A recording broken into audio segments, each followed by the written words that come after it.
Big Boss Malayalam season 6ൻ്റെ latest അപ്ഡേറ്റിലേക്ക് പോകാം.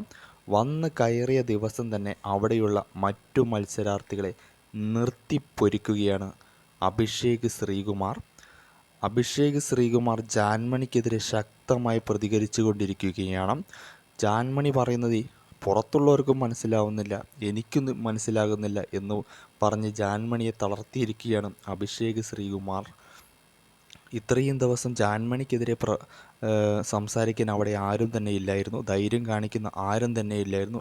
ഉള്ളവരാണെങ്കിൽ പുറത്തു പോവുകയും ചെയ്ത് റോക്കിയൊക്കെ ഉള്ള ടൈമിൽ നല്ല രീതിയിൽ സംസാരിക്കുമായിരുന്നു. ഇപ്പോൾ അഭിഷേക് ശ്രീകുമാർ കയറിയിരിക്കുകയാണ്. അതുപോലെ തന്നെ സായും ജാൻമണിക്കെതിരെ നല്ല രീതിയിൽ സംസാരിക്കുന്നുണ്ട്. വന്ന ദിവസം തന്നെ ഒരു 6-7 മണിക്കൂറിനുള്ളിൽ തന്നെ ആദ്യ നോമിനേഷനിലും അഭിഷേക് ശ്രീകുമാർ എത്തിയിരിക്കുകയാണ്.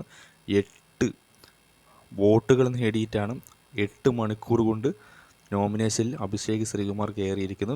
അപ്പോൾ അഭിഷേക് നല്ലൊരു മത്സരാർത്ഥിയാണ്, അവിടെയുള്ള പലർക്കും മനസ്സിലായി കഴിഞ്ഞു. അതുകൊണ്ട് തന്നെ ജാസ്മിനും ഗബ്രിയുമെല്ലാം അഭിഷേകിനെതിരെ തിരിഞ്ഞു കഴിഞ്ഞിട്ടുണ്ട്.